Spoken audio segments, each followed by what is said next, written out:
Hey, friends, real quick before we get into this episode, I have something very time specific to tell you about. This Thursday, February 13th, and Friday, February 14th, I'm hosting a free live webinar about the four most common pottery photo mistakes I see happening online over and over and over again.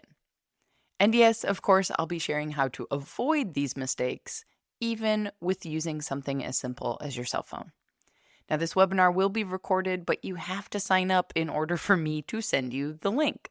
So wipe the mud off your hands real quick right now and pop on over to makersplaybook.com/Instagram-photography to save your spot. One more time, that link is makersplaybook.com/Instagram-photography. We'll see you soon.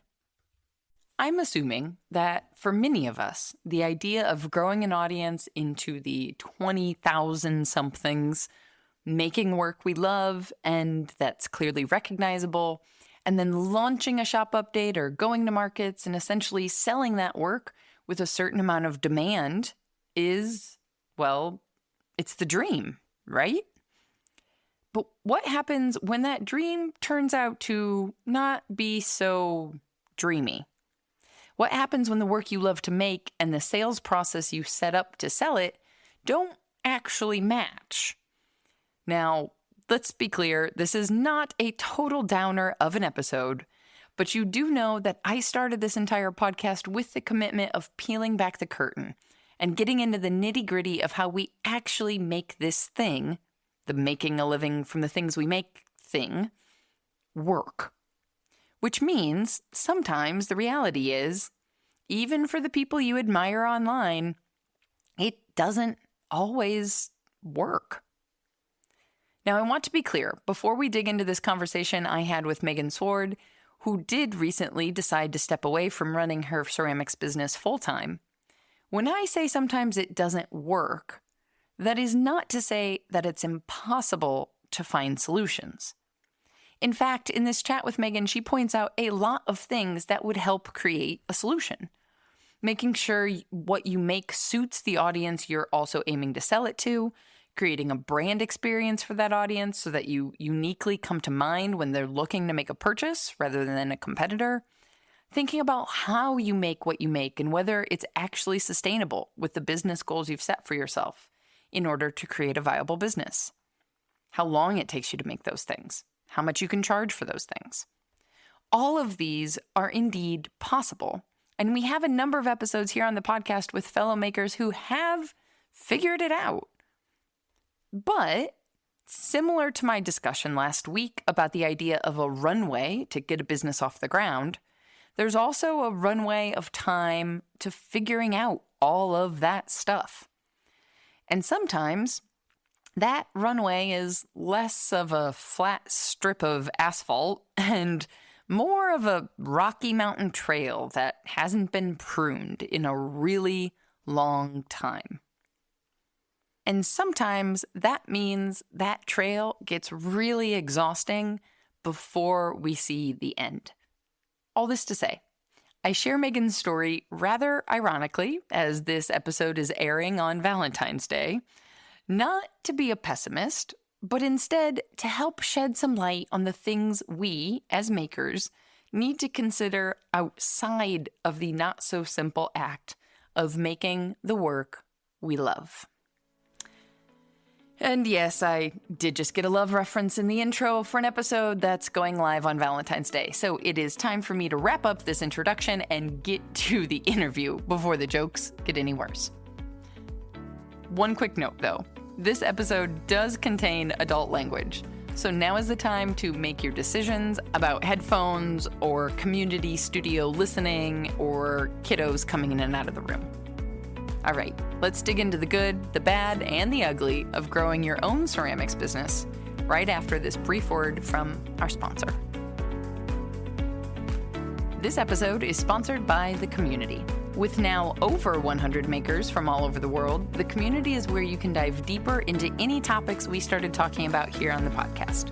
Whether it's the debate back on episode 509 about choosing between Etsy or your own website, or trying to sort out what type of side hustle or full-time business works for your own personal life after hearing so many different stories here on the podcast, if you've been listening along and finding yourself wishing for more at the end of an episode, the community is that more. Learn about more of the perks of membership by visiting makersplaybook.com/community, or send me a message and I can put you in touch with one of our members to get an insider's perspective. Now, on with the show. Welcome to the Maker's Playbook, the show where we talk all about what it's really like to make a living from the things you make. I'm your host, seasoned entrepreneur of 14 years, Rebecca Ikes Kara.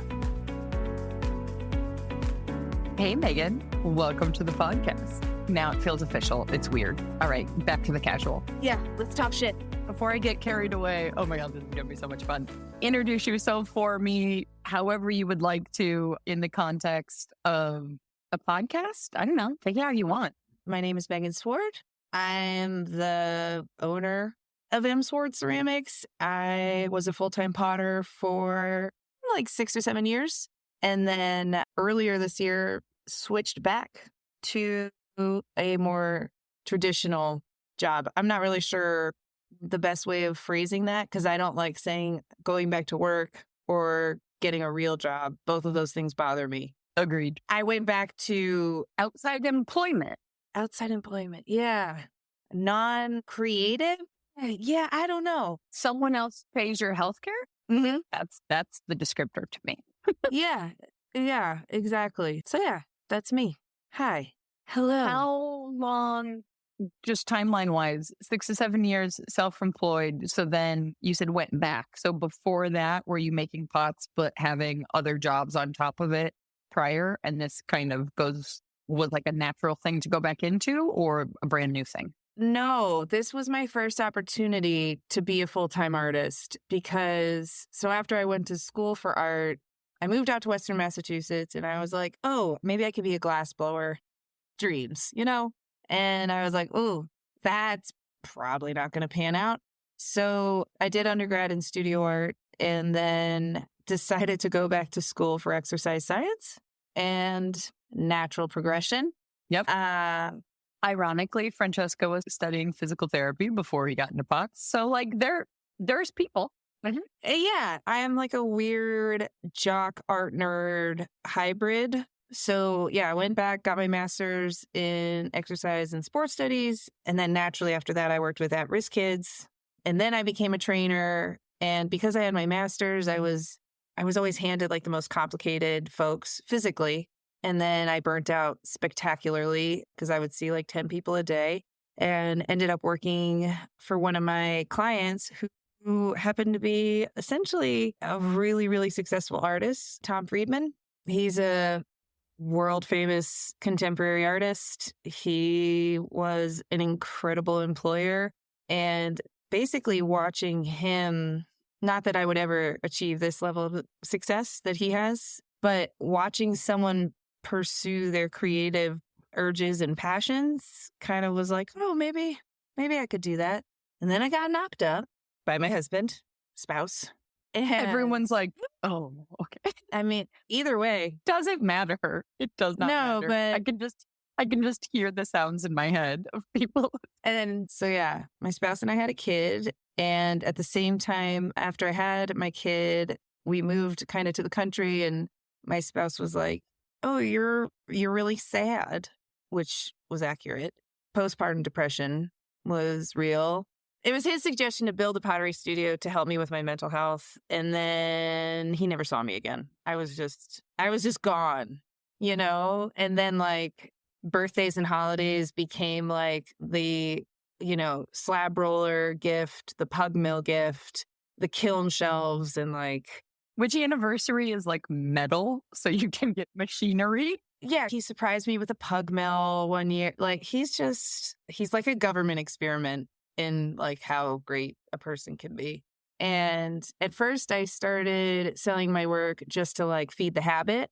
And then I was like, oh, I had that thought that we all have. Maybe I could do this full time. And then I had a go of it.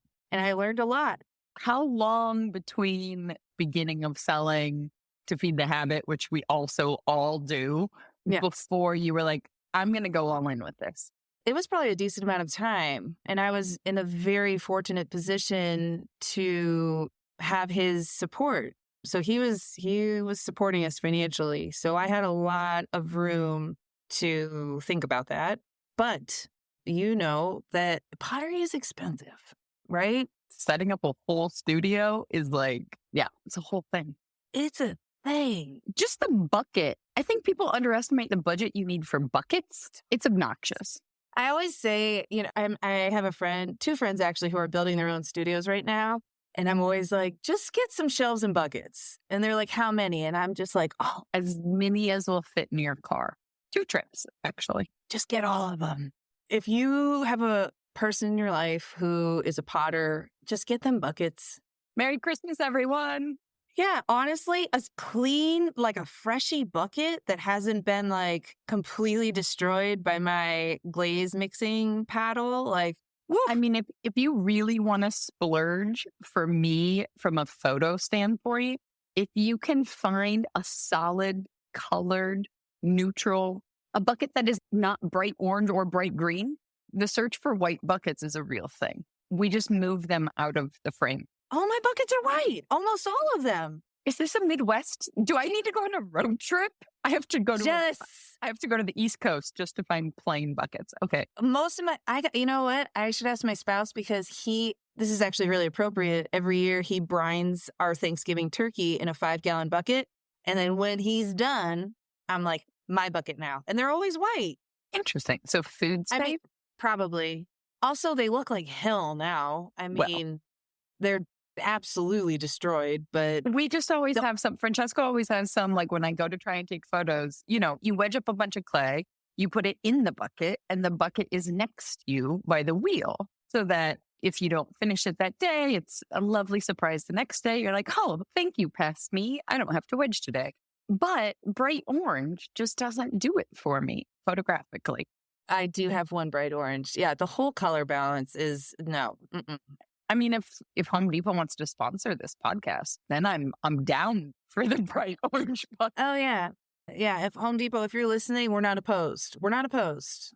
I could compete. We could put them up for competition, bidding war against Menards and the bright green ones. Menards. Is that Midwest only? None of this is going to matter if you live outside of America. I grew up in the Midwest, and I don't know what Menards is. What's Menards? It's a very unfortunate branding situation. Because it sounds like it's like Menards. Just one N instead of 2. That's the thing that's missing. It's just a Home Depot. It's like a regional home improvement store. Where are you in the Midwest? We are now in Wisconsin. I was in Illinois. They exist in both places. Oh, that's like Midwest. I grew up outside of Pittsburgh, so we didn't have Menards. You're the East Coast. Wait, you think of Pittsburgh as the... Sorry, guys. We're going to pause all pottery.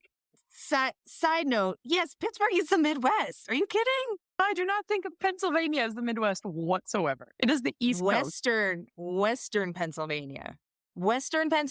Ohio is like spitting distance. Like, how is that not the Midwest? Sure, but I still debate. All right. Okay.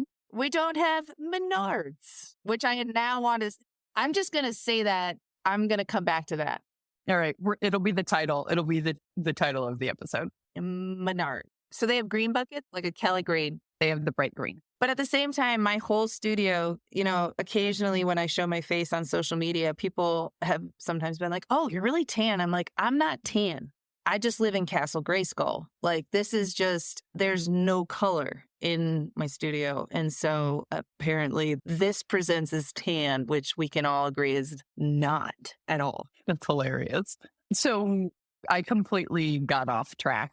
We should warn people we're recording this like amidst all holiday chaos. So this might go sideways multiple times for both of us. I'm feeling I thought I could pull off the wispy look, and it actually just looks really unshowered. We're here. We're fine. No, we're good. We're good. Saying before all of that, the timeline between the home studio, starting pottery at home to help with mental health, to saying like, oh, I can totally do this as a business. I can do this full time. Right. Roughly speaking. Yeah, I think it was a couple years, and I was like, I'm spending a lot of time on this, every free moment, every free dollar, but also I was not good. I actually, if we're being honest, I still don't consider myself to be very good. I happen to specialize in something that requires a lot of practice, but yeah, I have some really lovely friends who bought some really shitty pottery from me, which, yeah, I feel bad about that. Although it's held up, durable. At least for mine, because it's very thick. Doesn't mean it's actually fully vitrified. Who knows? I didn't even know the word probably in that first year, but it's Right. thick enough that even if it's not, there's probably a crack somewhere in the middle, but Oh, yeah. nobody knows because there's another like inch surrounding it. Yeah, it's sturdy. It's a sturdy pot. So yeah, I started that way, and my earliest customers were definitely friends and family, as it tends to go. And then I started trying like in earnest to like make it a thing. And if anyone listens to this and is kind of considering going into pottery full time, or, or they have recently, I think my word of advice would be don't wing it. Oh my God, don't wing it. Don't. No. Which part? I was going to say All there are of it. so many parts. We initiated this conversation. I posted something in my stories about how I had gone back to a traditional job and how I was really enjoying my time in the studio again and how grateful I was for that.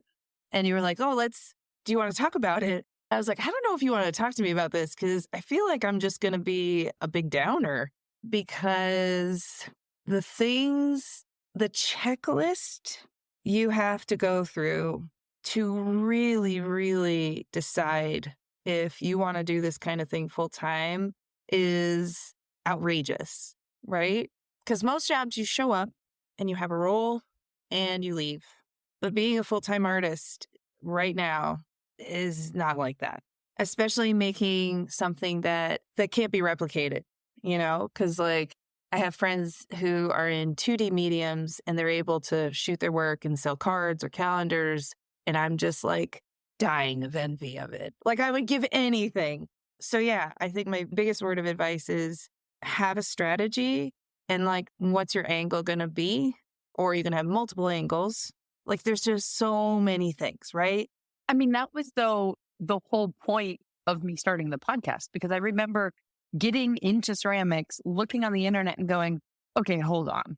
If it takes you this long to make this mug and you're charging this much money and you're doing an update, like I obviously was already in business. I knew enough about kind of that side of things to be like, this math doesn't math. How does this work? Right? Because even if you had, I don't know, see, now I'm trying to do fast math on the spot, which is a poor choice. But like say more like the mug is too expensive or it's underpriced. Like how are people making more underpriced in terms of like, okay, I can now, obviously we can't completely understand how long it takes somebody to make something on the internet because things are spliced up, but you can, as we all learn how to, let's say it's a thrown mug, you can watch someone, even if they've spliced up the process and be like, that throwing is maybe not that fast. So why are you so polite? right? That throwing is maybe not that fast. That's shitty throwing. But also, all of us get into it because we love that feeling. So I know a lot of people are like, I don't want to do it quickly. I want to enjoy it. And I'm like, cool. But if you're going to say charge, we're getting a calculator. Let's just say, hypothetically, let's lowball it even. You're going to charge $50 for a mug. Oh, girl. I said lowball. I said, no, can I just segue just ever so briefly while you do mug math? So this is like, there's so many things to talk about, right? I had someone approach me, someone who knows pottery, approach me. I was eating a breakfast sandwich with my kid and they were like, I saw your work in like this local store. And I was like, yeah, cool. And they're like, do you know how much they're charging for your mugs? And I was like, yeah. And he goes, $50. And I was like, yeah. And he goes, that is outrageous. And I was like, what do you mean? He goes, I would never pay $50 for a mug. And I was like, do you know how wholesale works? So that was like a whole kettle of fish. And yeah. And like, those pieces, people generally are only willing to pay so much for certain things. But to have someone like even I know who knows how difficult it is to make like a really good mug to say like, so I love that you said that that was a low ball. Like, We're just here to normalize.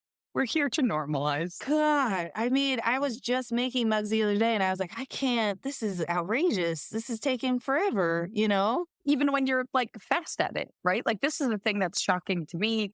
Being in the house with a production potter is like, he is insanely fast to me. Oh, really? But it's still really freaking hard, to figure out the numbers of Yeah. getting an amazing 200-piece restaurant order still is going to take weeks of your life to produce, if not maybe a month and a half or something. And then it's like, yeah, that was a huge, amazing order. But actually, when you do the math of the numbers, it's like, oh, wait, I could only work on that one order to fill it in 4 weeks or 5 weeks. So now that price that it's like, was that a month worth of revenue for a business? Don't do that math. Don't do that math.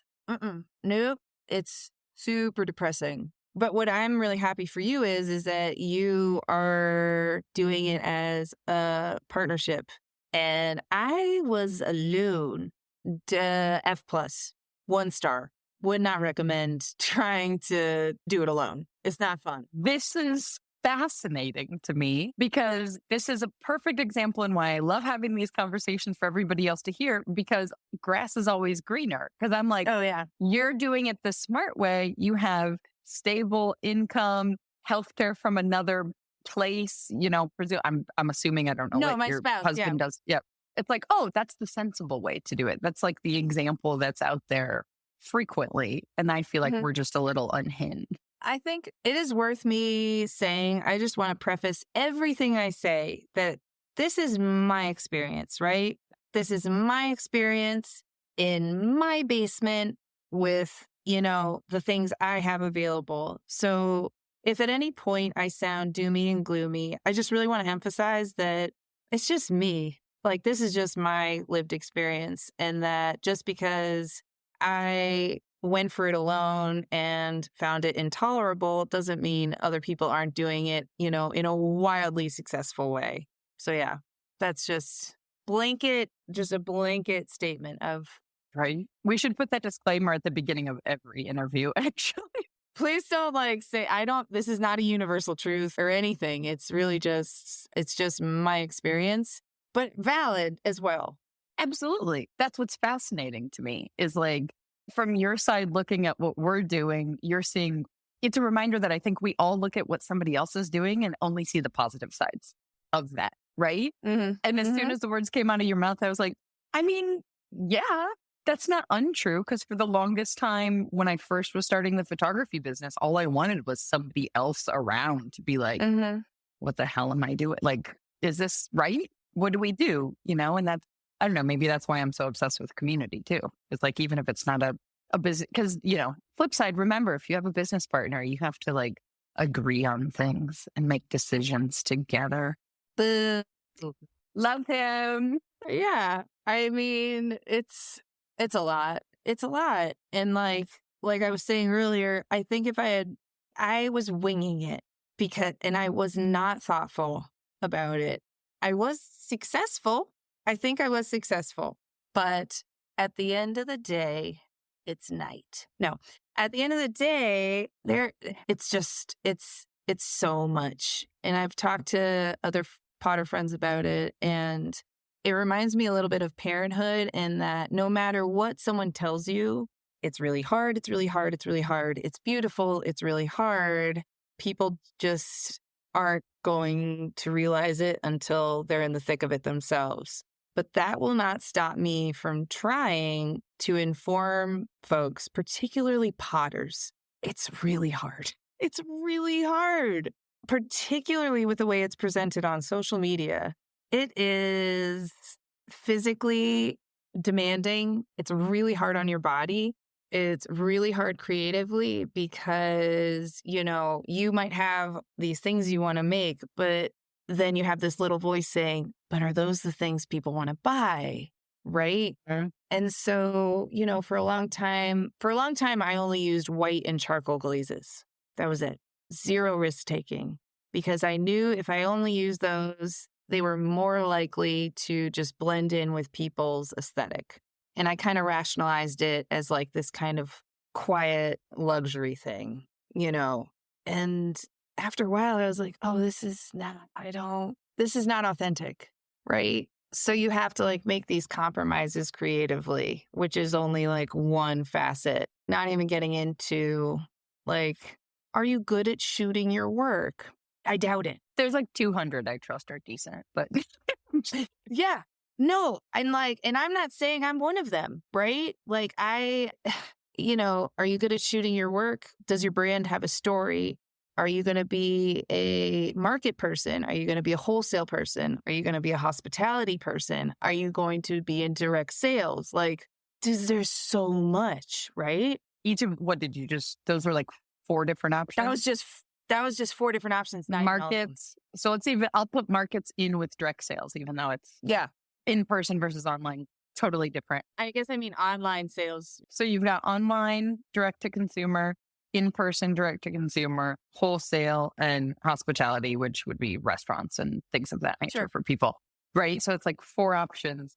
Each of those are radically different business models that could also use radically different studio spaces. I mean, the way our studio is set up is completely different. Very brief aside, when we were setting it up, I was like, well, can't we have I need the wheel here so that like, then I can come like from different angles to photograph and stuff like that. And Francesca was like, nope, this will be set up for efficiency and production.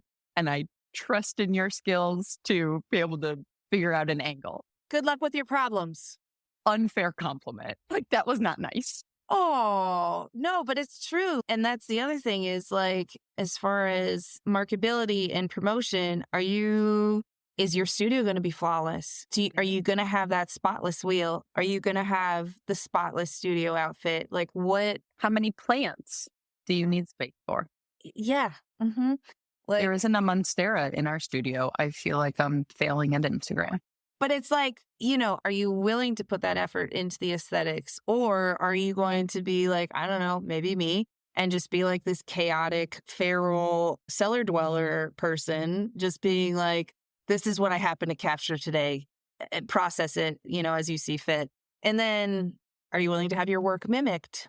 Yep. Because part of promoting your work will mean sharing your process and like, how are you going to deal with that? Especially when someone mimics your work and then sells it at a lower cost. Are you ready for that? But before I even get into like that, what I would really encourage potters to do is to find their voice. Find your voice, right? Find your brand. And I don't even like saying find your brand because like we're artists, right? But ultimately, someone needs to be able to look at one of your pieces and say, that's your piece. Without any other context, in a way, to me. For example, I can see a picture or the real thing of a Kate Schrader, anything, a mug, an incense burner, a lamp now, like all these things she's making. And whether or not it has her name anywhere, whether it has any context whatsoever, I'm going to know that it's her work, right away, because it's going to scream mid-century mod. But I also, let me back up a little bit with that, because I feel like finding our voice, I think, is a lifetime pursuit as well. Like, I think there is a point with some of these things, there is a point where you just have to start and you will keep iterating. And there's not really a line in the sand or the cement that we can draw for people to say, okay, once you've hit this, then you quote unquote have your voice. Like, who knows? But yeah, there is no line, like you said, where you cross it and you go, got it, because I'm still finding my voice, right? I think the thing I struggle with is watching potters and artists in general kind of fall into this trap of seeing what's popular and mimicking it a little. Maybe they put their own spin on it, but it's not really what they want. That's not them, right? And that's why I like Sarah Husseini. I admire so much because she is unapologetically herself. She's committed. She has an aesthetic. She works her butt off. And I also love the transparency, right? If there's someone to follow to truly understand the level of commitment it takes to make a living off of this, I think she's one of them. And there are lots out there.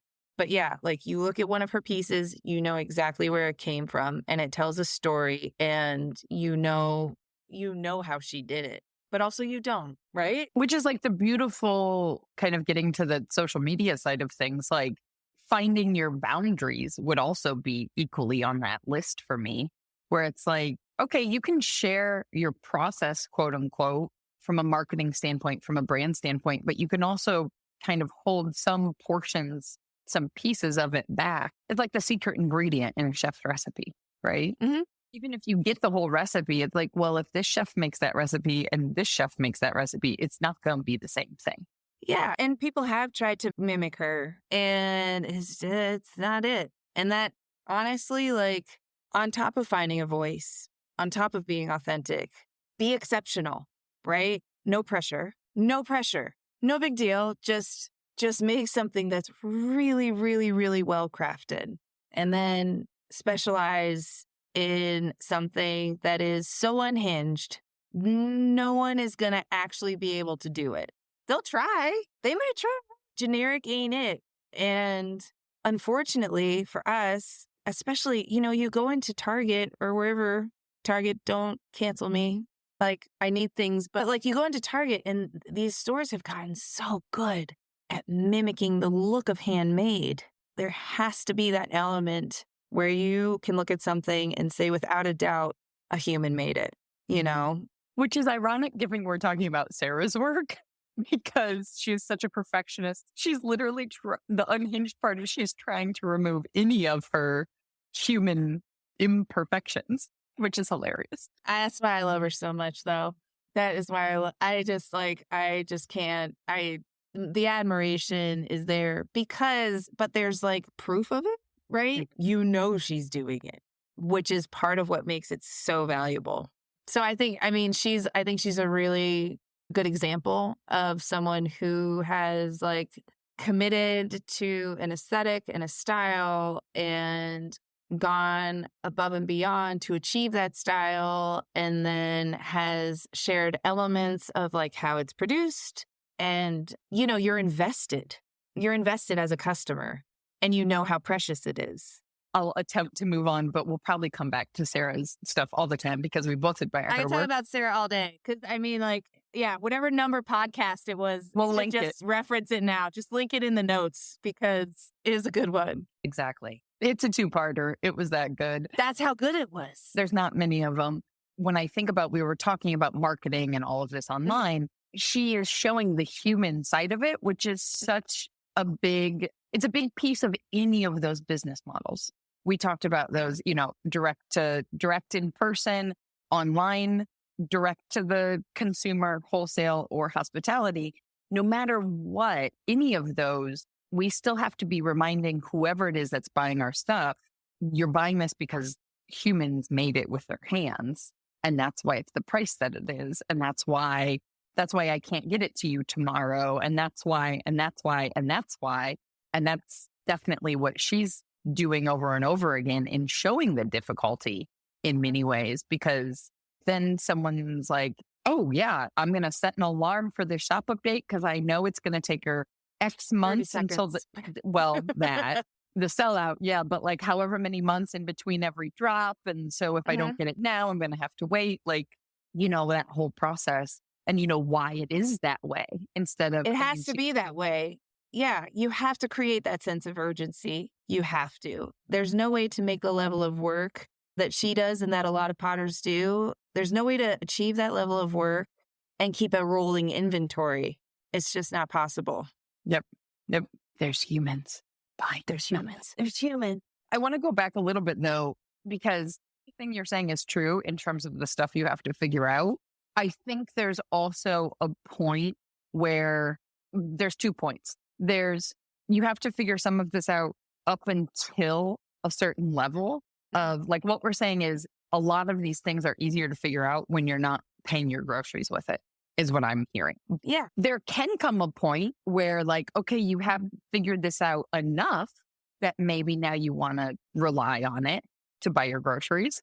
But early on, so many of us jump so fast that then gets really heavy really quickly, because if we could have if we could have chipped away at that strategy for a little while longer before making the leap. And I'm mixing metaphors now, so I'm just going to stop and let you go. No, I couldn't agree more. Like, really, really do your homework and like figure out which methods are going to work for you, right? Because unfortunately, what I was trying to do like a kind of mix of all of them, right? And, the website sales, there's the upside to that, right? So you're not packing all your stuff, hauling it to markets, not sure what you're going to come home with. However, you have to ship everything, right? So, but then there's the market scene, which is just low key emotionally abusive. Interesting. High key. The experience of market experiences, like there's just so much to unpack there, right? So are you going to be like the website person, the market person, the wholesale person? Are you going to be the fine art gallery person? Oh, yeah, we skipped that one. There's that one too. We did. We skipped that one. And, what's your goal? How much money do you want to make? Do you expect to make? How much do you need to pay your bills? And how much do you have to produce monthly, quarterly to cover those expenses, right? And I would add to that, is what you want to produce sensible enough to reach the numbers you just figured out? Because I don't know what your experience is, but mine is that during COVID, everybody got a wheel. Yes. You know how everyone was like doing sourdough startups and everything? If they weren't doing sourdough or gardening. It was sourdough or pottery. One or the other.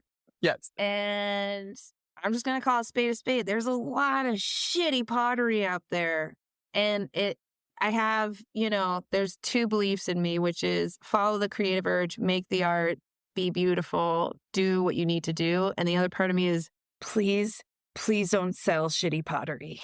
Like, please. I have the same urges. Like, yeah. I want people to follow those creative urges. I want people to be happy, and I want people to experience the joy of making pottery, because it's a beautiful thing, and it's an ancient tradition, and it's wonderful. And at the same time, like don't hold off on that Etsy shop. Just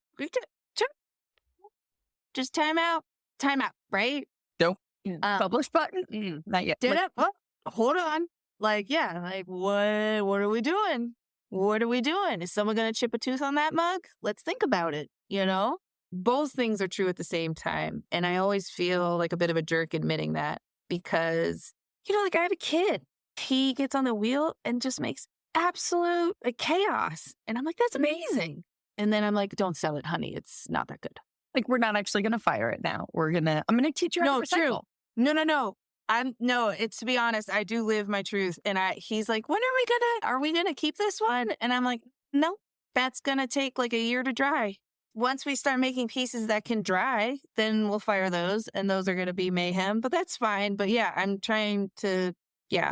a jerk, essentially. I'm a mean Potter mom.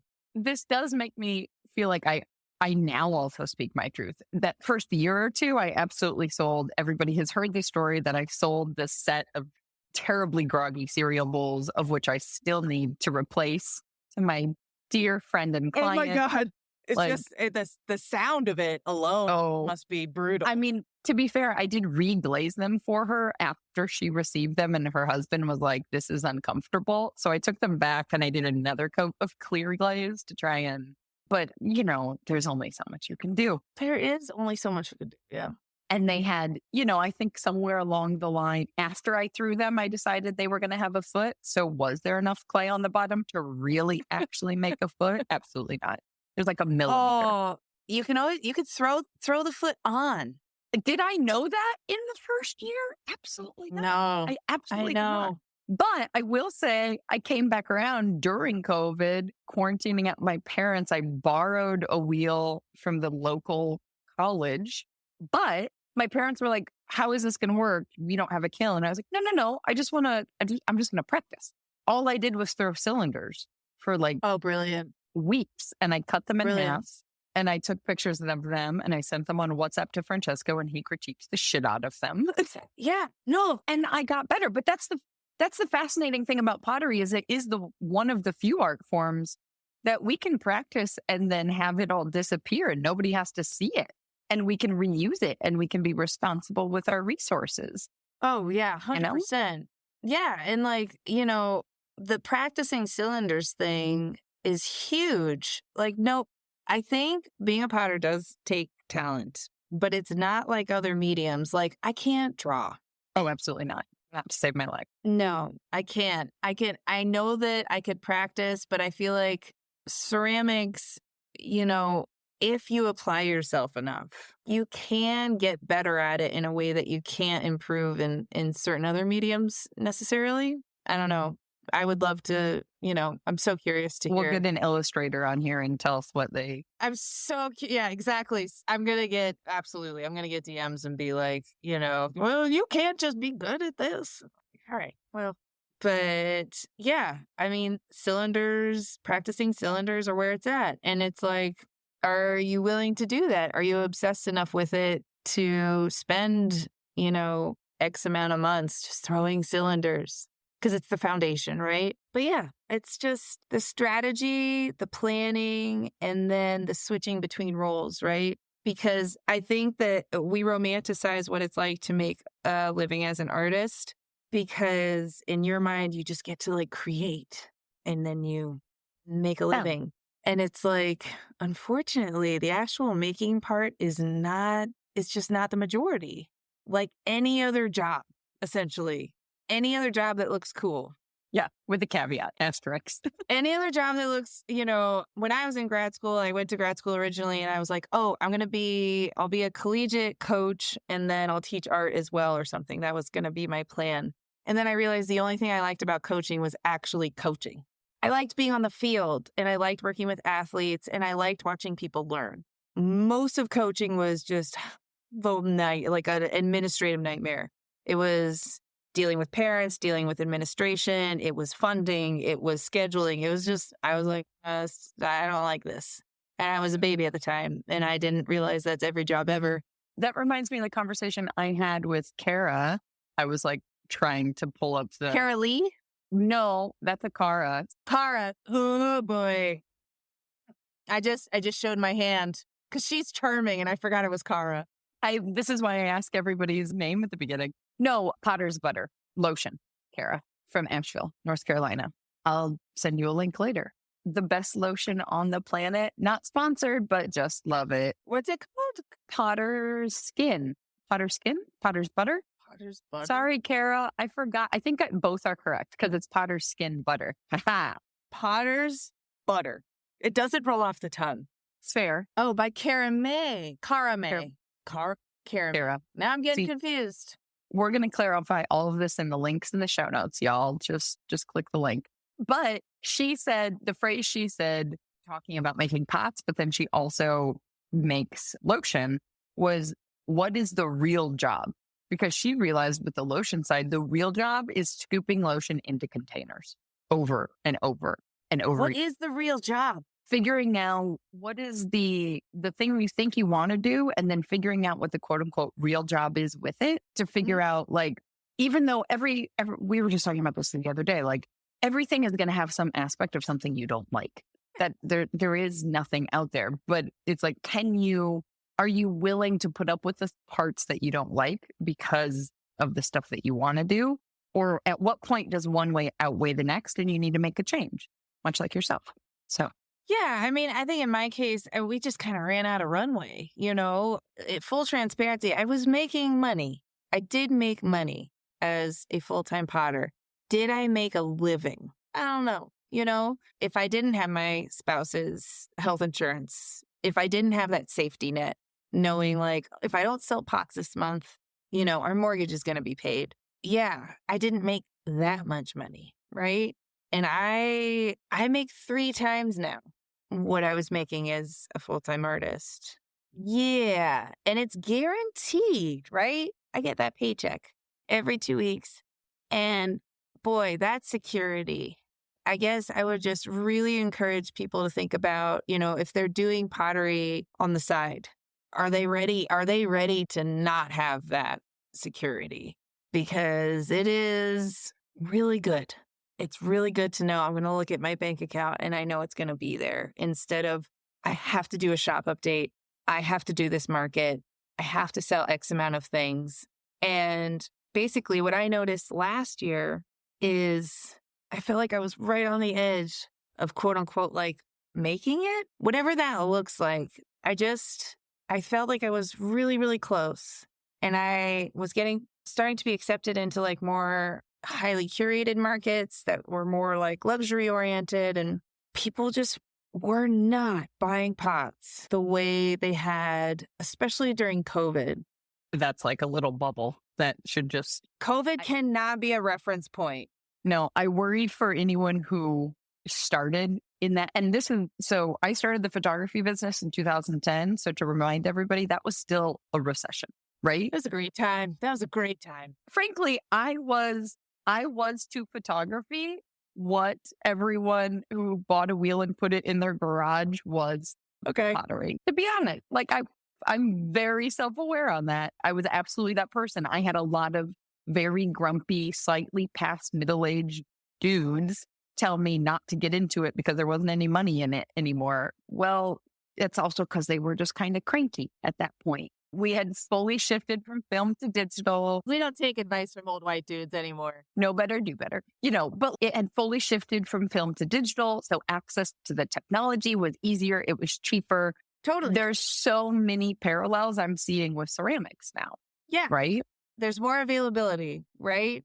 And so there are more folks with the illusion that they are good at it or they can do it. And we all sell to audiences that are undereducated on the topic. I'm not saying they're dumb people. Let's make sure nobody like click this audio on undereducated subject of what we make, right? Because most people don't know. I had a mentor tell me once, a lot of people can tell the difference between something bad and something good. Very few people can tell the difference between, and by something, I mean, in this case, it was a photo. In our case, it's a pot, right? So let's go with the mug, as always. A lot of people can tell the difference between a bad mug and a good mug.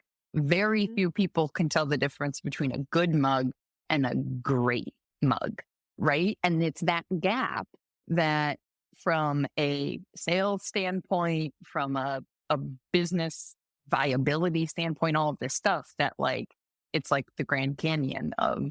Yeah. And then you couple that with, the Dunning-Kruger effect. Do you know Dunning-Kruger?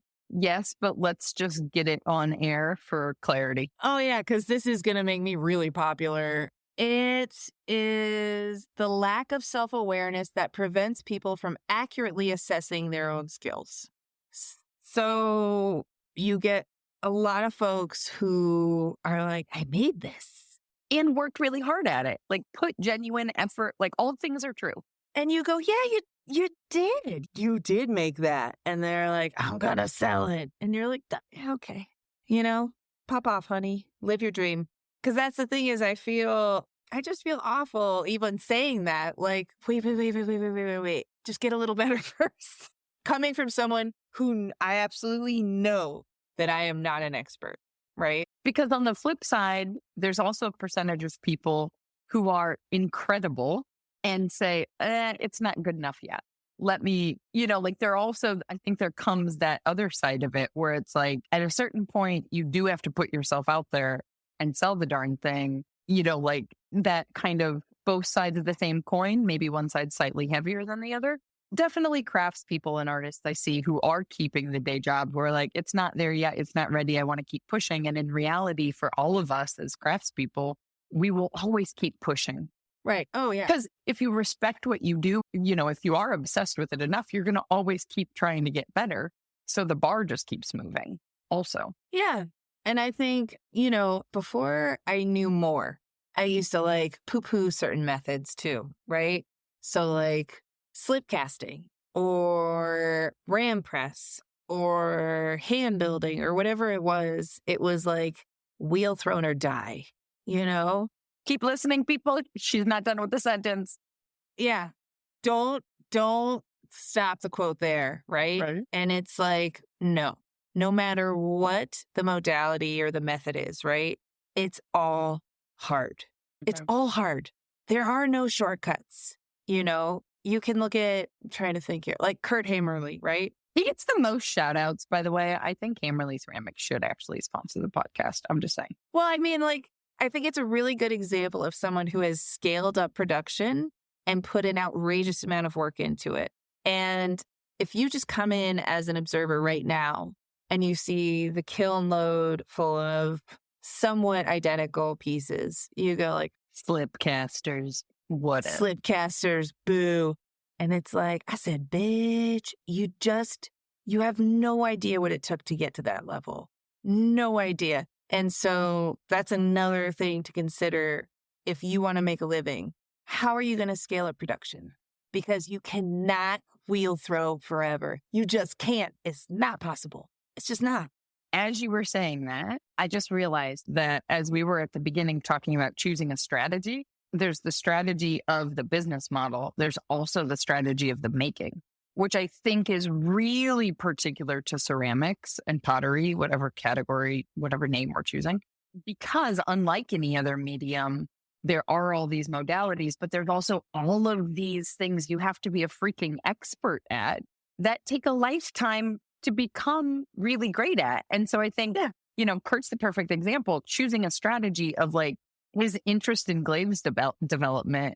He can do that because he got really good at slip casting. Like he had the background in design, which allows him to create molds, which then he got good at. And then that allowed, I'm putting my outsider perspective, Kurt, you can correct me if I'm wrong, but I'm pretty confident because we talk enough that his background in design allowed him to come into 3D molds, which then allows him to slip cast, which frees up, quote unquote, his time. We're saying that loosely. Yeah, he's so free. He's free as a bird. But the time to develop glazes would be radically different if he was throwing and then trimming and then pulling handles or carving all of these designs, these surface textures and stuff that he has. Like, so that strategy piece is not only on the business side, the outside business, the selling side, it's also on the making side. Right. So before you take that leap, do you have that skill set? Whatever it is. And that's kind of like what my tipping point at least felt like is learning how to jigger jolly, which there are almost no resources on. It's like this completely, I don't know if you've ever looked into it, but it is, I found a textbook. I have it around here somewhere. It's like from the 80s. There's like one paragraph on it. That was with John O. Pandolfi, which he ran a workshop. And it was just such a life-changing skill, of absolute game-changing, life-changing skill. And yeah, basically, if you're a wheel thrower, if you're a hand builder, do you have that skill set? Whether it's slip casting, whatever kind of mold making, do you have the skill set to scale up your production when it's time for whatever market you're working with, like we talked about before? Because if you're relying on just your two hands, that is just not going to cut it. I hope for whomever decides to take the leap that the demand is there, right? But the physical toll of making this kind of work is it's really, really difficult, right? So yeah, like it all just circles back to like, what's the strategy and what's the plan? And don't be like me. If I had been more thoughtful, I feel like I might have been able to stick it out, but I wasn't. And I had too many irons in the fire. I was trying to do markets. I was trying to have my online sales. I was trying to host locally. I was building like a makers community locally. And like, it was just, the wheels kind of came off. And also, is your studio above ground? That's helpful. Especially depending on where you live. Mm-hmm. Am I remembering that? Did your studio flood? Is that what happened?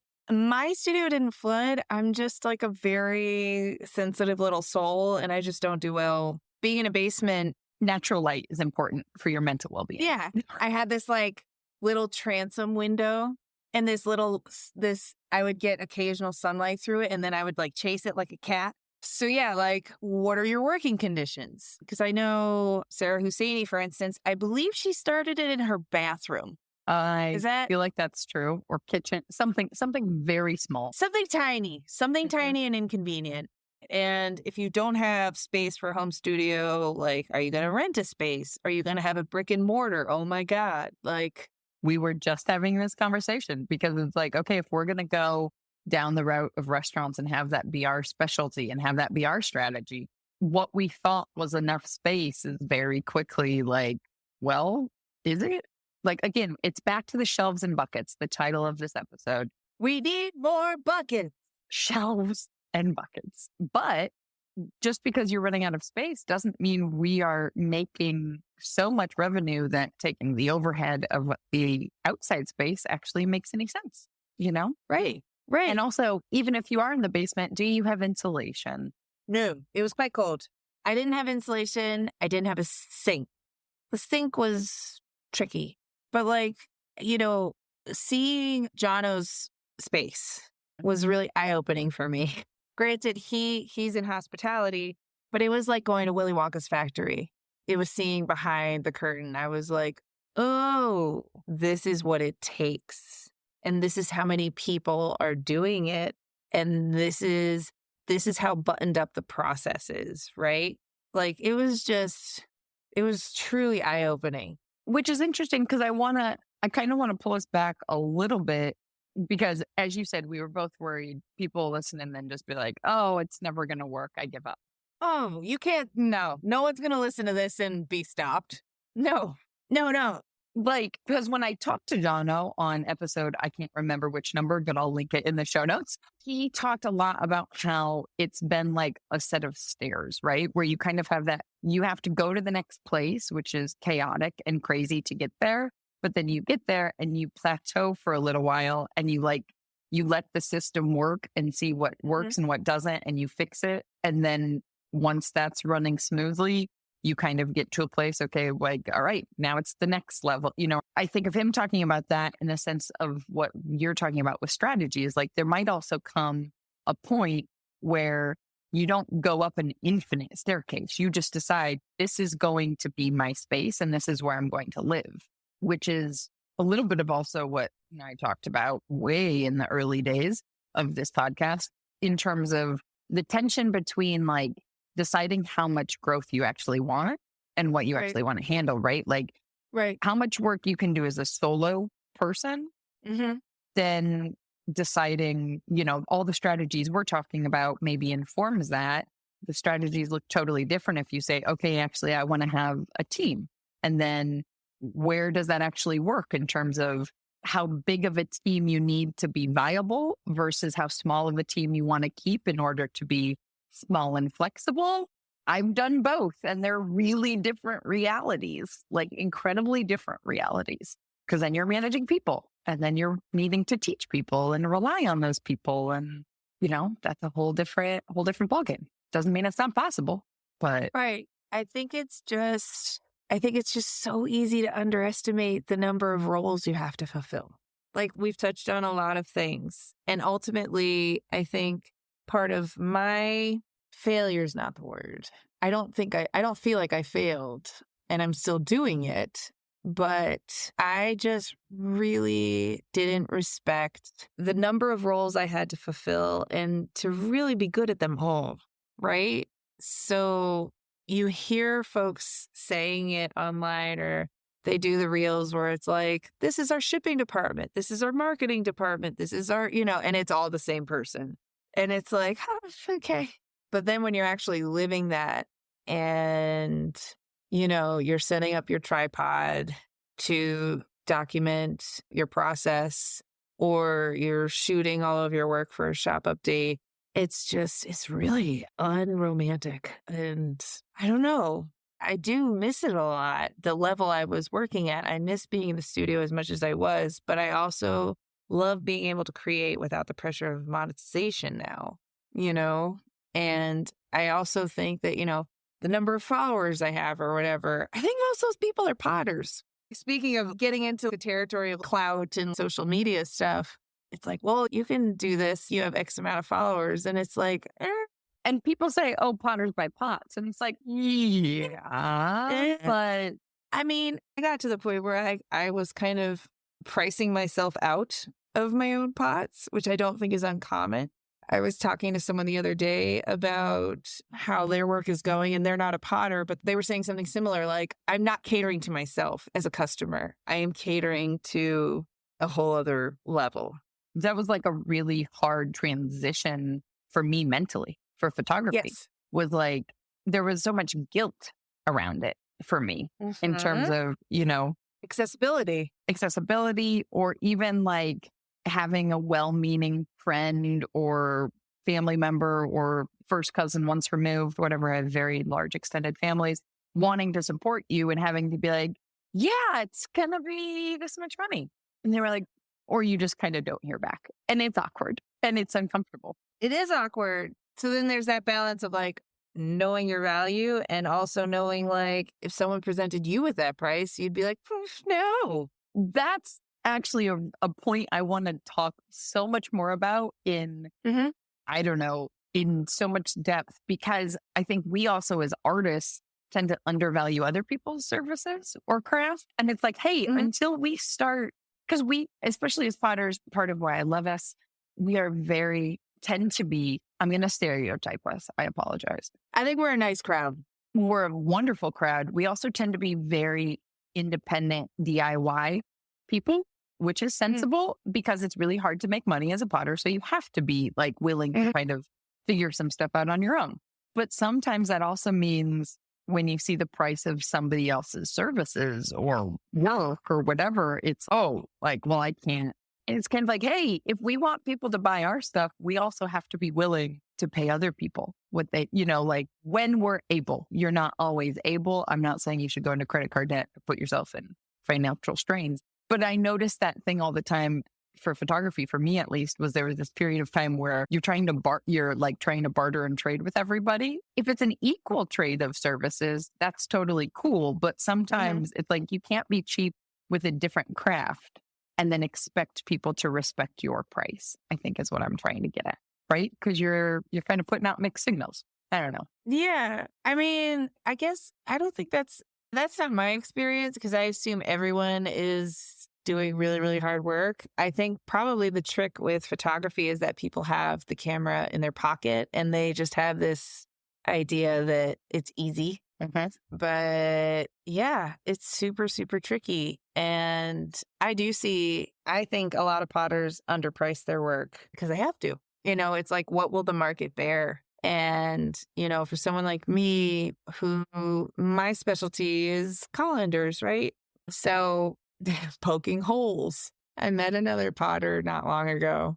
We were both buying like glazed materials from a local supply place. And I'm like a golden retriever. I just want to meet everyone. And I was like, oh, you're a potter, you're local. And he was like, yeah, I have a wood firing spot. And I was like, oh, I don't. I do electric. And he goes, oh, what kind of work do you make? And I said, I make colanders. And he was like, yeah, you make that like pierce stuff, huh?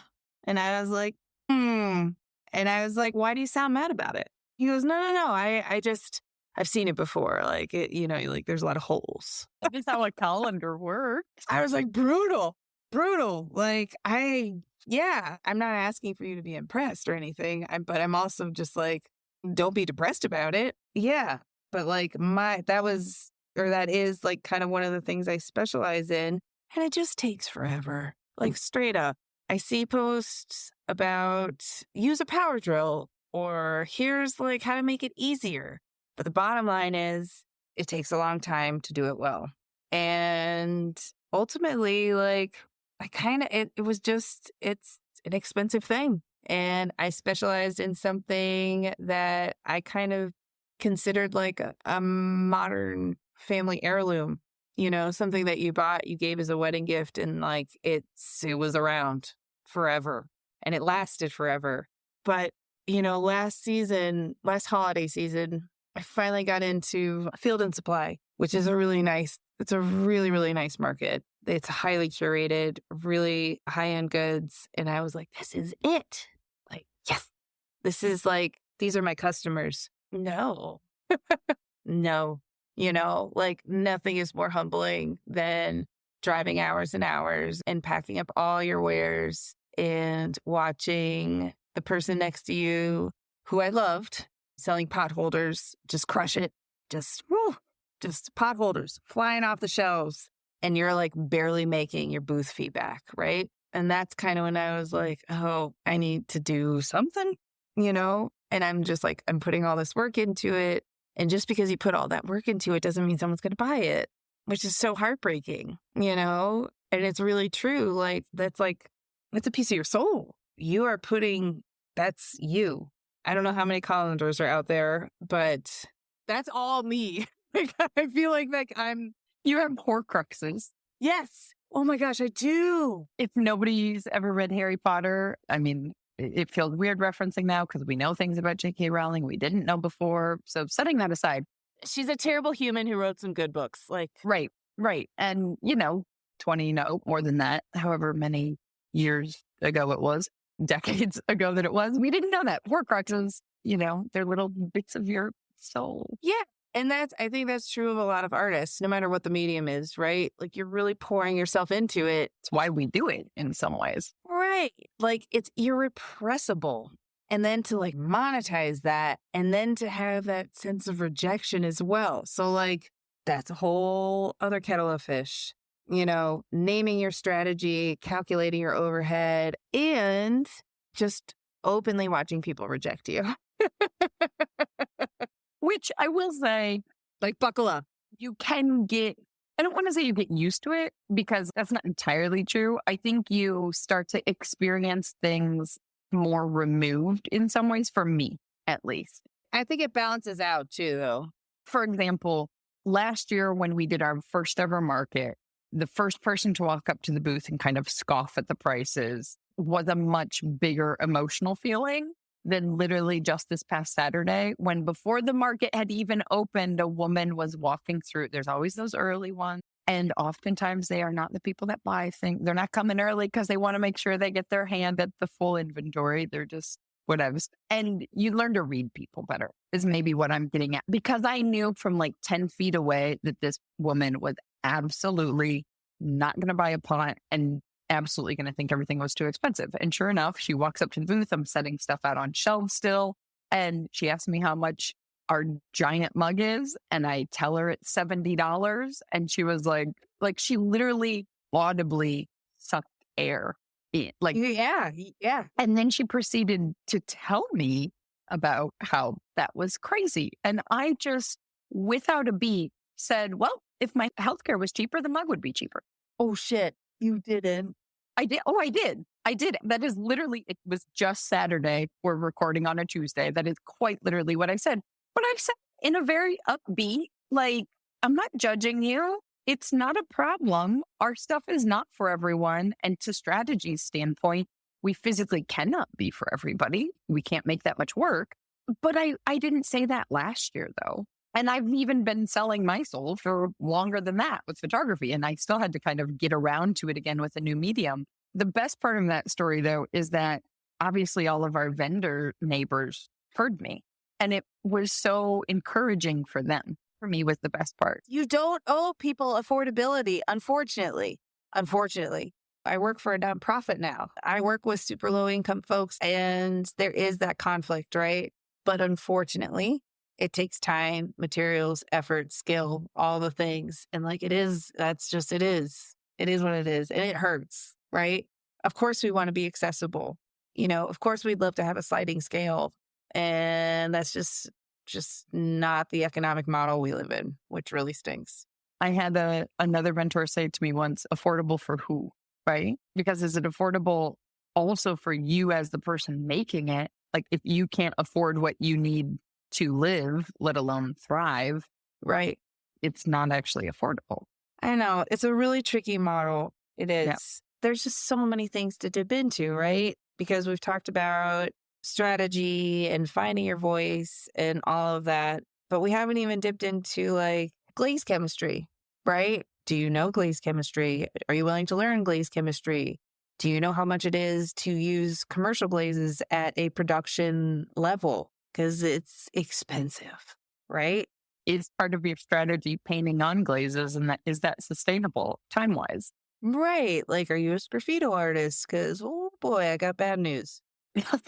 Well, I just, I Yep. feel guilty saying these things, but like, are you familiar with web design? And now I feel like it's pretty straightforward, but even still, like people find a way to make it look weird, you know? Yep. Are you ready to host a shop online, have an online presence? And most of all, I feel like the biggest thing, are you ready to be a content creator? If if your strategy involves having any online presence, which feels obligatory and mandatory at this point, are you prepared to be a content creator? And if you are prepared to be a content creator, what does that look like? Are you willing to show your face? Are you willing to share personal details about your life on the internet? Do you have an aesthetic? Are you able to create consistent posts? What story is your brand telling? There's just it's so not only is it all the role fulfillment as far as like shipping, photography, all that, the social media element is not to be underestimated. It really isn't, because so much of your success will hinge upon it, you know? And unfortunately, I don't know, I have a decent social media following. It's not huge by any measure, but it does provide some. Some people are going to disagree with you, just for the record. I mean, it's all relative, right? Exactly. I stopped trying around January 15th this year. But when you apply to markets or when you talk to someone or whatever it is, and they look at that profile and they see you have X amount of followers, that is going to provide you with clout, unfortunately. So are you willing to build that up and basically like dance with the devil? Because who knows what the algorithm wants? Maybe you do. I think you know. You know. I feel like I know people that know more than me on a lot of, I've gotten better at learning who to learn from, right? Whether it be social media with Allie, like we're talking about all these roles you have to fulfill. None of us have enough time in our life to become an expert at all of them, but we can find people who are experts at them because they've chosen that as their strategy. Right. And then kind of expedite the process a little bit, at least. It's like pay them for the Cliff Notes. Yeah. Don't assume you can go it alone, especially with product photography, which, like, oh, Thanks. I'll put the check in the mail for you later. oh, no, but like, whoa, I mean, the product shots, they be struggling. I know I'm guilty. I'm guilty. You can sell a bad pot with a great photo. Oh, you can. You can. And I know that you don't love like the hold up and shoot thing. That's my shit right there. That's all I do. It's lazy. Consistent, which I do love. So you get away. This is the thing. You can get away with certain things if other things are good, Like, I know, but imagine if I was good at taking pictures, then I would have been unstoppable. Make pots. That's all I wanted to do. That's all I wanted to do was make pots. Every time I had to shoot my work, I was like, fuck, all right, I'll do it. I love it. I think people are going to be shocked to hear that, because part of why I wanted to talk to you in particular is that I think there's a lot of people, as you said, that are a lot of other potters that are following you online that look at your account as like the goal, right? That would never imagine that you're sitting here complaining about photos because they're looking and seeing all of these consistent posts and this 20 whatever thousand followers. And then when you come around and say, hey, by the way, I'm not doing this anymore, they're like, wait, but that's the goal. That's the shop update that sells out. And all of this stuff is like, what do you mean? That's not what you want. I think people are surprised maybe. And I think it's really important to maintain perspective in that, yes, my shop would sell out. Mm-hmm. How many pieces was I actually selling? Right? Because a lot of my work was higher end. It wasn't quantity. So like, how many pieces did I actually need to sell to cover my expenses and to feel effective? When I was selling colanders for over $300, it didn't take many colanders to be effective, right? So it's all about perspective when you see potters selling out. How many pots are they actually selling? What is their scale of production? Because most of my income relied upon the thing I specialized in, but also, I wasn't a dummy. I had to have like full scale. You have to be able to hit every price point. And to be honest, I really don't like making decorative objects. That's something I really struggle with. So I really didn't like making decorative objects, but like right now is the holiday season, right? I'm not feeling very festive. I don't know about you. It feels real dark right now. And I think did you post about ornaments? Oh, yeah. Is that Every year. Oh my God. There is nothing hated more. About the lack of our ornaments for anybody who's not seen it. I loathed baking ornaments. But I did it, right? And so I would do these like holiday pop-ups and, I might sell one colander or one berry bowl. And those are like my high-end pieces. And then I would sell 10 or 15 ornaments. And unfortunately, like that was just the game, right? Like, are folks willing to compromise that? Are they willing to kind of just eat the shit sandwich and make the thing the consumer wants? And now I don't have to. I don't have to make ornaments. However, I do make some cheesy Christmas trees, unfortunately, because it involves poking holes. It's within your specialty. Yeah, I mean, it's just really, really tricky. It really is. Not to mention, like, you do a shop update and someone would just buy 2 ornaments and you still have to ship that order, right? So that's like a $20, $25 order. And it's the same amount of effort, same amount of packing materials as something that costs $200, $300, right? It's a lot. And again, this is just my experience. I want everybody to do well. And I'm also like, I never felt competitive with other potters. I always thought what's good for all of us is good for all of us. We can lift each other up.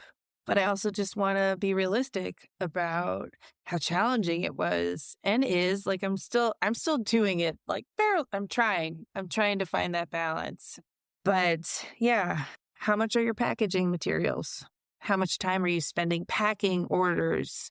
Are you making sure you're providing the customer with a nice experience? So like when I did pop-up markets, I would buy the really nice shopping bags, the really nice tissue paper, the nice branding materials. When you're shipping, are you buying eco-friendly materials? Are you giving them a handwritten note? Making all these considerations, right?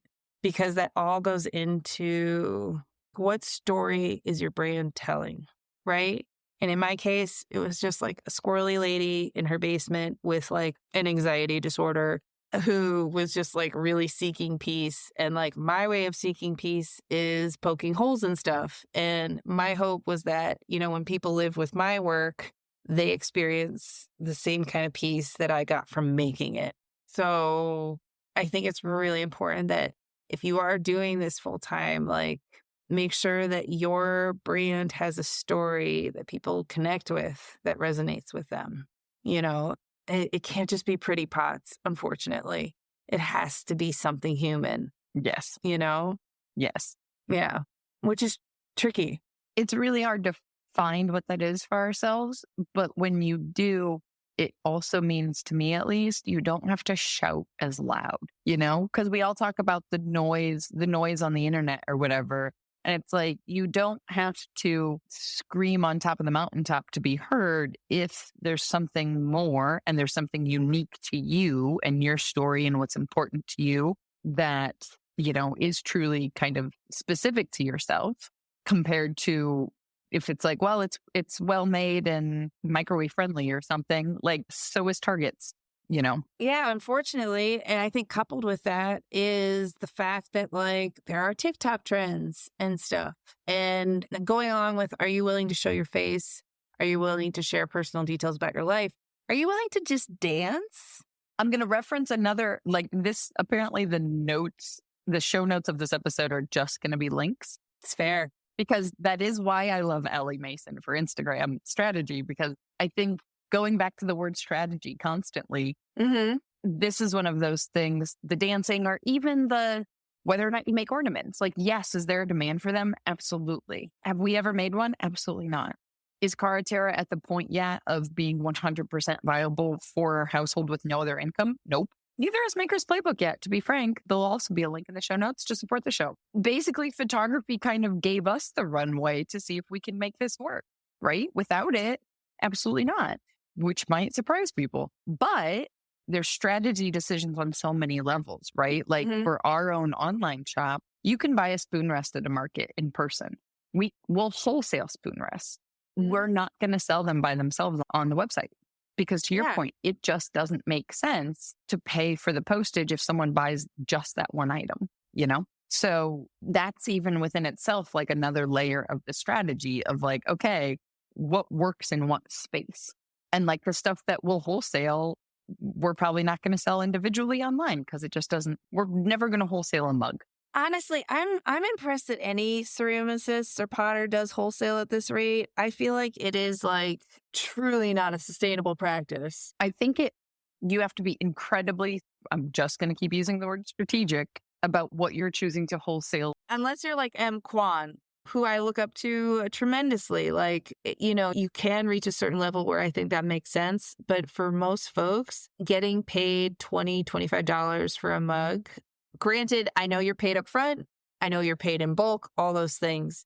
It's still painful, you know? And that's part of also why I decided after COVID to only wholesale with local shops, because I wasn't shipping them and because I knew the shop owners and because I had like a personal interest in it. But, you know, at one point I was on Faire. Don't get me started on Faire.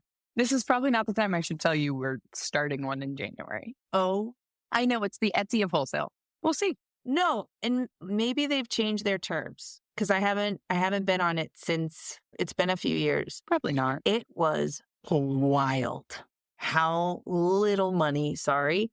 I hope you have a different experience. Again, this was just mine. How little money. And I was like, it's okay. I'm getting exposure. You know, people will see my maker's mark. They'll look me up. The fuck they will. No, they won't. No, they won't. No, it's like Etsy. They're buying a bud vase in LA. They don't give a shit. Like you're delusional. So yeah, but I did, at least at the time I was smart enough to only do small wares. But even then I was like, this sucks. I just am not, and they would take such a big cut. I hope they change their terms. They were taking a bunch and they can cancel me. That's fine. I'm not going back. This episode's sponsored by, no. That'd be so funny. Fantastic. That'd be great. No, I mean, our thought on it is to be very selective with what, you know, like we have this, what I call a bathroom storage set. It's 3 cylinders. They're slightly different sizes. They're slightly different heights.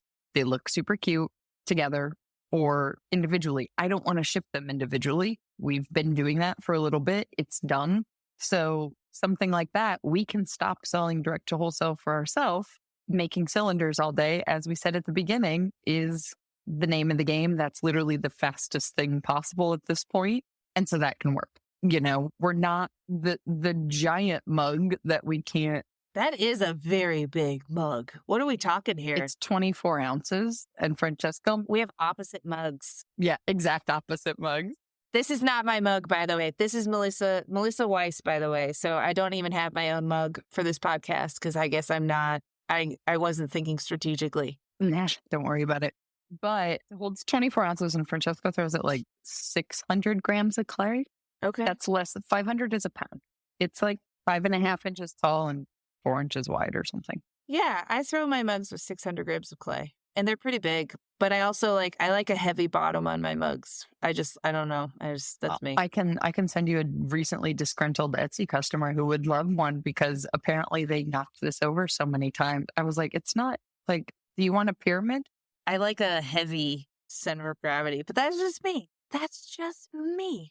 The point of it all being, we have no reason to wholesale a giant mug because we can sell it really quickly. Whereas, you know, for the full retail price, and that makes more sense because you have to pull the handle and do all the finicky stuff. A cylinder that's a storage set is the fastest item. That makes sense to wholesale. You know what I mean? So it goes back to that strategy of thinking through what actually applies to any given segment, what makes sense. Right. And I think that's that just goes into everything else, you know, and going back to don't be like me.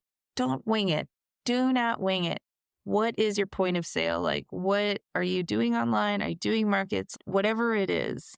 And then coupled with that, how much are you spending on firings? How much are you spending on glaze? How much does each piece require for clay and glaze and kiln space? Like, do this math. I think, is it Old Forge? Yeah. Joe? Joe has an awesome spreadsheet. Yeah. Joe does a lot of this stuff, right? Where it's like, it feels like you can just do it. Don't. If anyone leaves this with like one thought, it's like, just be a little more thoughtful. And it's not impossible. It's just a lot harder than it looks. It really is. I really don't want to be discouraging because I love making, and I love seeing other people create, and I want them to, and I want them to be successful at it. But especially with social media, there is just like a wild oversaturation. I get these videos in my feeds of people like throwing and doing these things, and I'm like, oh my God, they have no idea what they're doing. Just straight up. The worst is when, and I'll be okay if this is what gets us canceled. The worst is then when those are the people that have like 1 million followers. It's like, are they potters or are they influencers who happen to have a wheel? They're usually naked. Yes. Also, which fair. This is another spot where I feel really torn, where it's like, just your body, you do whatever you want, like have at it. And the other part of me is like, but I'm not going to show my titties. And the algorithm will not favor that. And so like there are those two places where it's like, I know if I took certain steps, the algorithm would favor it. Mm-hmm. Hands down. I don't doubt it for a moment. Would it take a lot of padding and tape? 100%. But social media is all a lie anyway, right? So I'd get some filters. I'd get some other things. But like, I just really always wanted to be known for my work. And that's a whole other kettle of fish again. This is kind of all part of it though. And I know I probably sound scattered, right? But these are all things. How do you present yourself? If you even decide to show your face, which I ultimately did, even though I really didn't want to. Again, like Joe, we have no idea. We have no idea. Some of these things, I feel like there are always find an example. And it's actually kind of my mission with the podcast is you can find an example of somebody succeeding in the opposite way. Oh, and I love that. It goes back to that strategy standpoint of just like, but what does that then mean? If you're making choice A, what's the resulting situation, right? So Joe doesn't show his face. However, Joe is a leading contributor on glazy.org, right? He is a prolific blogger. He shares tremendous resources. He's very consistent also in terms of what he's sharing, how he's sharing it. Yep. One way or another, you're going to give a part of yourself away. So which one is it going to be, right? So there is always going to be a trade-off, and especially with privacy. I made a really distinct decision when I started. All right, I'll show my face. I'm not going to show the outside of my house. I'm not going to show my kid's face.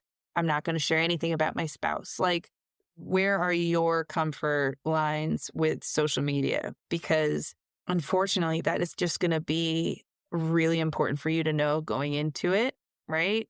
Coupled with like all the other things we've discussed as far as the roles you have to play in the shipping department, the marketing department, the web design department. It's a lot. It's a lot. Glaze development, if you're not going to use commercial glazes, which just for what it's worth out there, folks, I highly recommend learning glaze chemistry. Don't rely on commercial glazes, either because of expense or availability or consistency. Just learn glaze chemistry. It's going to suck. It's going to suck. But it's also going to be really empowering, and it's going to be a lot more affordable. And it's going to allow you to be a lot more flexible in your creativity and everything. But yeah, just learn glaze chemistry, which is, you can go to college for that, right? It's a whole world. I feel like I'm all doom and gloom. Like, where's like, where's the happy ending? Like the tidy, like, and this is how it's going to end up. I don't know. I have no idea. Yeah, but the whole reason I started this show was because I was tired of only hearing the stories of people in hindsight, right? Like how many how many keynotes at a conference or how many podcasts out there as far as how I built this or all of this stuff was always someone who was like, it was super scary when I mortgaged my house the second time, but look, it all turned out. I sold my business for $3 billion and now it's great. You're hearing their story because it did work out. What about me? oh, What about this? What about Megan? It did not work out for Megan. No, that's not even I'm just kidding. true. But there are people, I'm sure there are tech startup people out there who heard that story, risked everything, and then actually it didn't work out. But Yeah. we don't hear those. And so for me, it was more about being in the thick of it to say because who knows, in 5 years, you might be back off to whatever, Likely. right? This also ebbs and flows constantly. Yeah. And it's for me, it's not a function of it didn't work out. It's just, this is what I need to do right now. I'm still very, very devoted to my studio practice, much to my spouse's chagrin. I'm obsessed with it in a way that is dysfunctional, right? And, a full-time job is not going to stop that. I'm going to go load the kiln after this and make sure I fire it before Thanksgiving because I need host gifts mostly. You've come full circle. You're back to gifting the pots because you need to clear the space. I really have, but it also feels nice to be able to gift pots because earlier when I was monetizing everything, I felt like if I give this away, if I was buying them a gift, I wouldn't buy them a $300 gift. Right. And earlier, it's like, I can't give this away because that's helping me pay the bills. And now it's like, take it. I mean, I'll still try to do a shop update at some point with the caveat of shipping this shit's going to take a beat because it will. It'll take me a second. But I think it's really just about really do the math, truly. And above all, do you know how to take care of yourself physically, emotionally? Pottery is not for the faint of heart. It is very, very hard on your body. And I just love the irony now that, I run a wellness program now. It's movement and nutrition interventions, right? And my physical health is so much better. The aches, the pains. I think I lost weight. Not that the weight is necessarily indicative, but because I was always hyper focused on my work, I wouldn't eat all day. And there's so many things. Are you taking care of your body? Are you taking care of your mental health? Are you listening to crime podcasts in a basement all day and forgetting to drink water?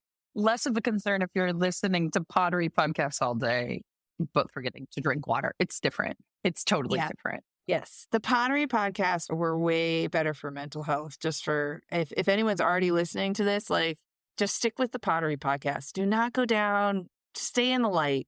Don't go in that darkness. But yeah, do you know how to prevent carpal tunnel syndrome? Do you know how to correct a forward head posture? Do you practice yoga regularly? And trust me, I don't like yoga.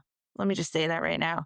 But holy shit, it is so helpful for correcting the terrible things potters do to their bodies. I'm just acutely aware of the fact that you mentioned you're going to load a kiln. You're also an hour later than I am. And we both know we could keep going. But I was going to ask you earlier, if there was something we hadn't talked about. And then you actually summarize. You were if there was one thing somebody was going to listen to and you just summarized everything so beautifully just now, then I'm I have to not ask you a follow-up question because I'm maybe it's also just because everything is dark out because it's late November. And so everything feels later. And I think it's 10 p.m. when it's 6:40. It's 7:40 here. Right. Yeah. Right. But it's also holiday season and chaos. So I'll just keep going because as you've said many times, there are so many kettles of fish. I don't know what is the group of kettles. I don't know what the plural.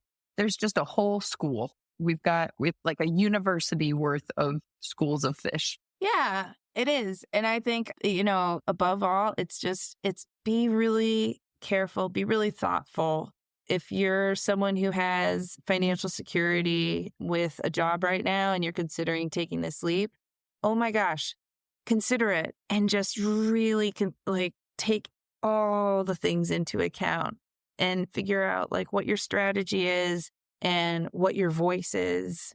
What kind of work are you making? Is it distinct? Because I just really love the folks that are making the weird shit these days. Make the weird shit. Just do it. I don't care what it is. Speaking as someone who made only white things, just skip that phase. Skip that phase.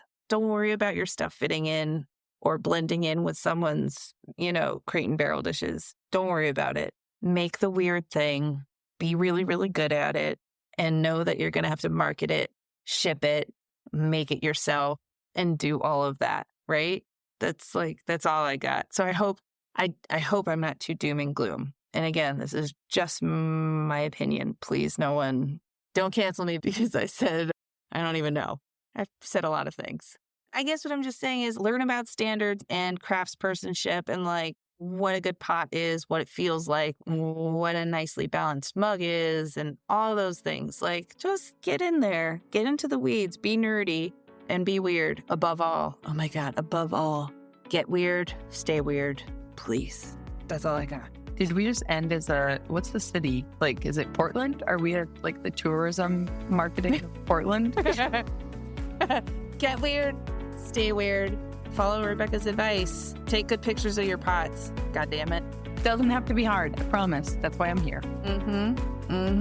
Thank you. I'm going to say goodnight to my kid, and then I'm going to load the kiln. Awesome. Thank you for taking the time amidst Oh my everything. gosh, thank you. Super fun. Super fun. I want to add one caveat here at the end. Before any potential doomsday feelings descend upon all of us as to whether or not it's even possible to make a living from the things we make. Megan brought up a lot of great questions to ask yourself, especially here towards the end, when it comes to the vast variety of things we, as business owners, even side hustling business owners, have to have some kind of handle on outside of making our work. The marketing and promotion, taking photos, creating content, potentially learning glaze chemistry, understanding your numbers and what is sustainable or not. The list is obviously long, as you just heard, so I won't repeat it. But one thing I wanted to emphasize where Megan and I maybe don't see entirely eye to eye. I don't actually think you are obligated to do anything in particular. I mean, outside of paying your taxes and the legal side of things, obviously, that we all have to do and we are obligated. But, for example, thinking about the idea of having an online presence or selling online, to say you are then obligated to create content, well, not necessarily. It's easy to see proof of that assumption that that is true. However, what you choose to do or not do will simply have a result. It's all cause and effect. So if you absolutely hate social media, that's okay. You don't have to use it. You do, however, more than likely have to figure out how you are going to let people know that you and your work exist outside of a platform like social media. Maybe you decide that that's going to be through in-person shows where people can meet you and then connect with you online afterwards through a website or your own shop. Maybe you send mailers to a local audience or even a broader audience. I'm talking good old snail mail here. And from those mailers, you include your website, and that's how they find you online. Maybe you're focused on wholesale and your online presence is just to have an easy landing page for new shops to have a way of getting in contact with you and after you've left a business card or some sample items with them. To make this more realistic, I have two tangible examples from my own life and a friend's. Number one, my wedding photography Instagram, for example, has just over 2,500 followers. I plateaued at that number a few years ago, actually, like 6, 7, maybe even 8 years ago. And at the time, it was incredibly frustrating because I thought I had to keep growing. Until I realized I was still booking the number of ideal couples I wanted to work with every single year. I didn't make this career change because it wasn't working. It was just that my ideal people to work with didn't really come from Instagram. That realization allowed me to worry a lot less about algorithm changes or making reels than I saw a lot of my colleagues worrying about, who were still hustling like crazy, trying to do all of the things. Now, I still had an online presence for people to find me when their friends recommended me and see examples of my work and my favorite events that I had documented on my website. But it wasn't the driving force for how I maintained what was a very full-time business with a, frankly, very sizable revenue stream. Example number 2. Let's look at something that's more brand new when you're just getting started. For example, when my friend Hannah launched her business, for over a year, all she had was a landing page as her website. One page. Barely anything to scroll. Her business name was listed there, an email address that wasn't clickable. There was no form. It was just her email address. You had to copy and paste or type it yourself. I think there was maybe a big background photo, if I remember correctly. However, prior to launching her own business, she had built up such a network of referrals, it didn't matter. She didn't need to worry about, quote unquote, finishing her website because she was already booked solid. You get where I'm going with this. There are always other ways of doing things. But those ways might have their own pros and cons. And ultimately, it's our responsibility to decide which of the less than enjoyable stuff we're willing to put up with, which version of that we're willing to deal with. There isn't a right or wrong answer to those questions.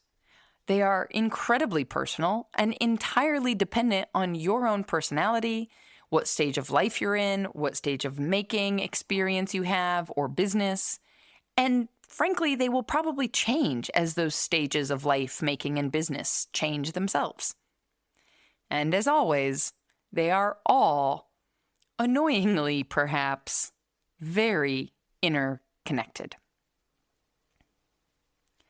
Also, as always, you know exactly where to come if you want to deep dive down the rabbit hole of that interconnectedness. If you're interested in more nuanced conversations around how we make this, making a living from the things we make, thing actually work, whether as a full-timer or a side hustler, those meaningful conversations are happening inside of the community. One of our newest members, Lucy, recently messaged me and said, quote, "Joining the community is the best thing I could have done for my mental health. I had never been on social media until I started pottery, and while there are so many amazing resources there, it's still just not my jam. I love how everyone is so kind, friendly, and honest inside of the community. It's such a nice change from some other groups where you can practically feel the tension." That pretty well perfectly describes it for me, and far more succinctly than I usually try and describe the community, so I'll leave it at that. If you want to learn more about the perks of community membership, which also support the creation of this very podcast, visit makersplaybook.com/community to learn more. One more time, since your hands are probably covered in mud, it's makersplaybook.com/community. Until next time, my friends, go get back to making your dreams a reality. Because together, we've got this. Audio post-production of this podcast is made possible by help from Christy Kotzfan, with promotional material assistance from Queenie Maliki. The Maker's Playbook podcast is recorded on the original homelands of the Potawatomi, Ho-Chunk, and Menominee people, where the people of Wisconsin's sovereign Anishinaabe, Ho-Chunk, Menominee, Oneida, and Mohican nations remain present.